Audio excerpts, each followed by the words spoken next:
ዓለም ሕዝብ ሆይ ይቅር በሉኝ፣ ኒኩለር ቦምብን በመስራቴ ተጸጽቻለሁ። አልበርት አንስታይን በአንድ ወቅት ይቅርታ ጠይቆ ነበር። እኔ ኒኩለር የሰራሁት የኃይል ማመንጫ እንዲሆን ኢነርጂ ለማመንጨት እንጂ ለጦር ቦምብ እንዲውል አልነበረም። ለጦር ቦምብስ ብትጠቀሙት አንድ ጠላት ሀገራትን ለማስፈራሪያ እንዲሆን እንጂ እንዴት ሥራ ላይ ታውሉታላችሁ ሲል ጠይቋል። ኒኩለር ቦምብ አጥፊ ነገር ነው። አንዴ ከወደቀ ፍንዳታው ከባድ እንደሆነና እሳቱ እስከ ቀጣይኛው 5 ትውልድ ድረስ ሊጠፋ እንደማይችል ለአሜሪካ መንግስት አስረድቻለሁ ይላል የኒኩለር ቦምብ መስራቹ ሳይንቲስት አልበርት አንስታይን። ለኤሌክትሪክ ኢነርጂ እንዲጠቀሙበት ያስተዋወቁትን ኒኩለር ቦምብ ህዝብን ለማጥፋት ተጠቀሙበት። እንዴት ጃፓን ላይ ትሞክራላችሁ? እንዴት በሰው ልጅ ላይ ትጫወታላችሁ? ይላል። ለዛውም የጃፓን ህፃናት በጋዝ ታፍነው እንዲሞቱ ታደርጋላችሁ። ምናለ ያኔ አቶሚክ ቦምብ ፎርሙላን ስሰራ እጄን በቆረጠው ነበር። የዓለም ህዝብ ሆይ ይቅር በሉኝ፣ ተጸጽቻለሁ። አሜሪካ ታሪኬን አበላሸችው። ለዓለም ስንት ፈጠራዎችን እንዳልሰራው ሂሮሺማና ነጋሳኪ ላይ በወሰደችው የኒኩለር ውድመት ስሜን አጠለሸችው፣ ታሪኬን ደለዘችው ይላል።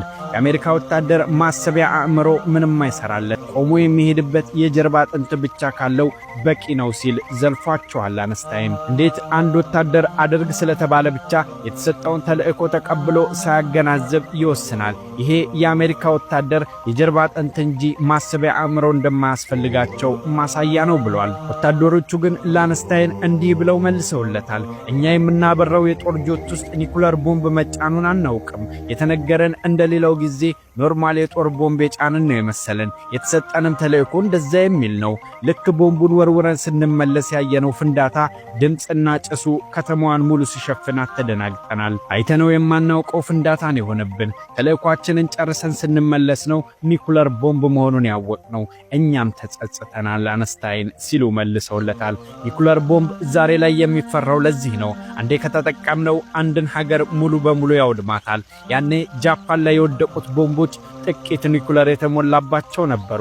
የአሁኑ ግን ከቀድሞ እጅግ በጣም ብዙ የዩራኒየም ጨረር የተሞላበት ነው። ለዚህም ነው ኒኩለር ያለው ሀገር በዚህ ልክ የሚፈራው። አልበርት አንስታይን ሶስተኛው የዓለም ጦርነት እንዴት ይጀመራል ተብሎ ሲጠየቅ ሶስተኛውን አላውቅም፣ አራተኛው ግን በዱላና በድንጋይ ነው የሚሆነው ሲል መልሷል። ይህንንም ያለው ሶስተኛው የዓለም ጦርነት በኒኩለር ስለሆነ ጦርነቱ ዓለም ሙሉ ተጠፋፍቶ ወደ ድንጋይ ዘመን ወደ ድሮ ስለሚመለስ እንደሆነም ተገልጿል።